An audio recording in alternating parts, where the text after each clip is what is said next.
When I was growing up, we had an amazing toy store in our town. It resembled a medieval castle with multiple floors, and it took up an enormous portion of a nearby strip mall. You wouldn't find national toy brands like Mattel or Fisher Price there, though. Instead, they catered largely to independent toy companies you've likely never heard of and local craftsmen. The toys they had were every bit as interesting as the store itself. There were wooden toys of all kinds, handmade dolls, puzzles, board games, and even an entire floor dedicated to miniatures and model trains. The most important feature of the store was what they referred to as the treasure room. The treasure room was so important because it was tied to a special event in Jimmy's Toys. If your parents signed you up for their birthday club, you would receive an invitation in the mail to visit it. It was always a card wishing you a happy birthday from King Jimmy, and it contained an invitation to the treasure room and a small metal key taped inside. Your parents would take you to the store to present your invitation, and you would be ushered down to the basement level to pick out a free toy. The key added another level to the event entirely. Each key had a chance to unlock a vast treasure chest in the middle of the room. I had no idea what was inside of that chest, nor did anyone I knew personally. There were a lot of rumors, but whatever was inside of it had to be worth a fortune. The downside of the birthday club is that it only lasted until you were 12. In some ways, I guess that makes sense. Teenagers go through a lot of changes and appreciate the magic of the world around them a little less, but it still bummed me out. I dreaded my last trip to the glorious treasure room, knowing that it would be my last. Our little town was booming, and there was fresh faces everywhere you looked. I mean, the people you knew seemed to disappear overnight. Living so close to an Air Force base, that kind of thing was expected. But the older I got, I don't know, I guess the more it bothered me. My little world was changing rapidly, and soon my last vestige of childhood, the treasure room at Jimmy's Toys, would disappear along with it. The dreaded day finally came when I received my birthday card, invitation, and the key from King Jimmy. With a reluctant sigh, my mother swept me away for one last magical expedition. She knew how upset I'd been, so she made it extra special that year. We got lunch at McDonald's beforehand, and she told me we'd go to the local dairy a couple towns over for ice cream after. That did a lot to lift my spirits, but something in the back of my mind kept me from enjoying it as much as I should have. I descended the steps into the treasure room slowly, wanting to memorize every detail so I could remember it forever. I wandered around that room with its castle wallpaper and red velvet curtains for so long both my mother and the staff were becoming impatient. Not wanting to push my luck, I chose a wooden marionette crafted to look like a court jester. It seemed like a fitting parting gift. They urged me towards the giant treasure chest in the center of the room and presented my key to the staff member. She pressed a button on top of the chest, and the sound of trumpets momentarily filled the room from unseen speakers. I was in shock when the key turned. A series of clicks sounded in the now silent space. I couldn't believe it when I saw the chest lid finally open. Inside the giant chest was an open space with a ladder that descended into a golden glowing light. It was only large enough for me to fit into, and the staff member explained it was an experience just for children, and my mother would have to wait for my return. They promised her that it would only last about 20 minutes, so she let me go. I jumped inside that chest as quick as I could and climbed down that ladder. When I reached the bottom, the golden light that filled the room mesmerized me. There was an enormous scroll on the wall in front of me that framed a gilded door. The scroll congratulated me and explained that King Jimmy had chosen me to explore the secrets of the lost treasure, and I would be rewarded for my effort. I rushed through the door and into the darkness beyond. Simulated torches lit up as I passed, finding myself in what appeared to be an underground passage. My excitement peaked as I traversed that winding path. I could not believe something like this existed beneath the toy store in my small town, no matter how cool the place was. Speaking of cool, I could even feel a cool draft on my skin the farther down the path I went. When I started smelling something that my brain associated with the smell of a sewer, I was astonished. They had obviously spent a lot of time building this, and they paid close attention to even the smallest details. There was no way my friends would believe me when I told them. Eventually, the passage dead ended into a small square room. I was disappointed at first, but my excitement spiked again and quickly overshadowed it. I was here to discover the secrets of the treasure, so obviously there had to be something I was overlooking. I ran my hand over each wall, feeling for anything that seemed out of place. In no time at all, my fingertips found a brick on one wall that stuck out just a little farther than the others. With a joyous shout, I pressed on it, and the wall before me slid open to reveal a scroll around another gilded door. This scroll congratulated me on completing the treacherous journey through the underground tunnels of the kingdom. It said that the bittersweet part of every journey was that it would eventually come to an end. I found out that day that every child on their 12th birthday that ventured into the treasure room was given a key that would ultimately lead them here. It was King Jimmy's way of giving back to the children that loved his kingdom so much throughout all these years. When I retrieved the treasure in the next room, I had to promise to never reveal its secrets in order to do my part in keeping the magic alive for others. It further explained that when I was ready, I should open the door and enter. King Jimmy was anxiously awaiting me on the other side to hand deliver my reward. Every ounce of despair I'd had in me about this day was wiped away. I was part of something much larger than myself now, and it overwhelmed me with pride. It was my first big taste of the responsibilities that awaited me now that I was getting older. I took a deep breath and I let that sink in before opening the door and stepping into the darkness beyond once more. I heard the door close and the lock click behind me in the darkness. I paid little attention. I was too focused on what I would discover ahead. A few steps farther in, and golden lights popped into existence to reveal the scene before me. This room was nearly identical to the main treasure room above, but without all the toys.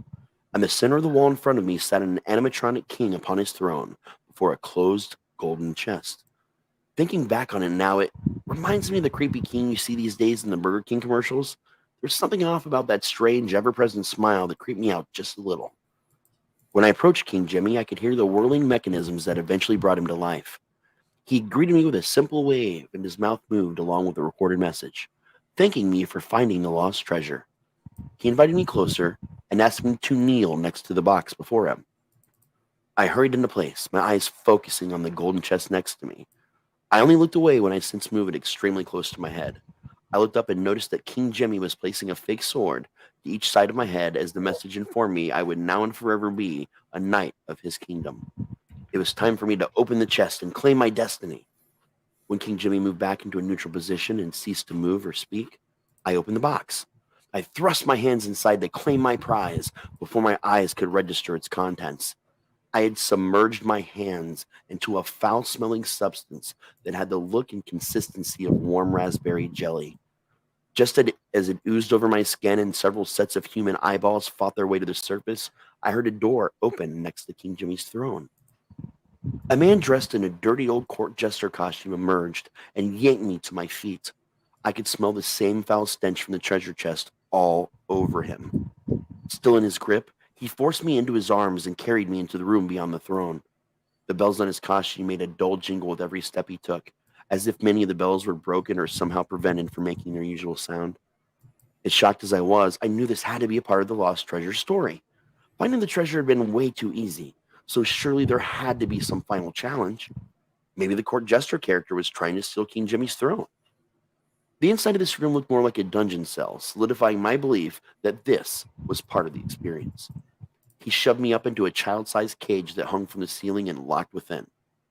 I stayed silent and carefully scanned my surroundings. Other than the way I'd come in, I could see the edge of what I thought was a trap door in the floor below me. I also noticed a normal dungeon cell in one corner, and inside of it was another animatronic, dressed and painted to look like a court jester. I found it weird that they would have an animatronic and a real person playing the same character, but it made sense that there would be maybe an actual person down here, and I don't know, in case something went wrong. The man spun my cage around slowly, his eyes never looking away. I noticed some of that raspberry jelly stuff all over his big, scraggly salt and pepper beard. Had he been eating it? Gross. He started mumbling something I couldn't completely hear. It was only the last line that became audible to me. I'll show them who the real king is around here. Aha! The court jester was a usurper to King Jimmy's throne. I'd read about a situation like this in one of my dad's old fantasy books. The plot was thickening. As I slowly revolved in my little cage, I went back to scanning the room. Back at the dead end, I had to search for a hidden brick to get out. There had to be some sort of trigger to release me from my confinement, and a way past the court jester to the trap door. As I scanned, the man slid open a panel I hadn't noticed yet. Something fell out of it, and he quickly started stuffing it back in with his foot. All I caught was what looked like a kid's light-up shoe turning on and off every time he kicked it. He stepped back and closed the panel. When he turned around, I saw a big knife in his left hand. It was also covered in that terrible raspberry jelly stuff. He laughed as he crept closer. He must have walked right into a sensor, though, because the animatronic version of the court jester suddenly came to life. The bells attached to it jingled furiously. A recorded voice filled the room as its mechanical mouth moved in rhythm. The animatronic court jester informed us to remember the promise we made and that it was no laughing matter. If we destroyed the magic for other children, we'd wind up in the dungeon, just like him. The man stared at the animatronic for a moment, and then he refocused on me. It finally set in that whatever was happening right now was definitely not part of the show. I began rattling the cage and screaming as loud as my little lungs would allow. Still, the man crept closer, the dull jingle punctuating each of his steps. I kicked out at him from between the cage bars when he made it close enough to me, my continued shrieks for help echoing in such a small space. The blade of the knife scraped my left leg, and I winced. The pain was immediate. Luck was with me down in the dungeon that day, though. My right foot connected with the hand that held the knife, knocking it halfway across the room. When he moved to pick it up, I scanned the cage one more time in desperation. I shifted my body as I looked, finally finding a small safety latch beneath me. I pulled that latch as hard as I could, and the bottom of my cage swung down, plummeting me towards the trapdoor below. My body hit it hard enough to break it open, and I tumbled down a couple stairs. I lay on my back, staring up through the broken trapdoor as I tried to catch my breath. I hurt everywhere, but instinctively I knew that nothing was broken. I was getting ready to pull myself to my feet and make a run for it when the man's face peered down at me from above. He slowly descended the stairs with his dull jingles, pointing the knife in my direction. I sat up and started crawling backwards as fast as I could to try and get some space between us. But a wall 10 feet back stopped me in my tracks. Just as the man moved to hover over me and bring that knife down, a police officer burst through the door I hadn't noticed was next to me. He tackled the deranged court jester to the ground and cuffed him with the help of another officer that ran in behind him. A third officer arrived in the room and carefully picked me up. He rushed me through another long and winding corridor, just like the one that had led me to the throne room to begin with, and out into the store itself, where the store manager was waiting next to my frantic mother. When the ambulance arrived, they wrapped me in a warm blanket, and I was checked out by the paramedics. I ended up with a lot of bruising, a minor concussion, and a nasty gash on my left leg. They took me to the hospital for overnight observation and 17 stitches. The police met us at the hospital, and I answered every question to the best of my ability. We found out that the man who attacked me was an ex-employee of Jimmy's Toys. He'd been with the store since it first opened and was fired a couple months ago for drinking on the job. He then assaulted the manager and several employees before fleeing the scene.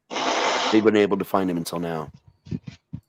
A week later, breaking news bulletin interrupted my Saturday morning cartoon programs. It turns out that they found the remains of several children and their families in the sub-basement of Jimmy's Toys. The news shocked our entire community. Jimmy's Toys hung around for another year before the grisly events, and our town's first Walmart put them out of business. The entire strip mall went under shortly after. The story quickly became urban legend material. Teenagers and urban explorers alike took to the tunnels below with their cameras, and a legend was born. They say that if you descend into the tunnels beneath the treasure room, you'll find King Jimmy and his court jester down there waiting for you. Their animatronic bodies will come to life and chase you all the way to the store's front entrance. And if you're too slow, they'll drag you back to the dungeon and torture you forever.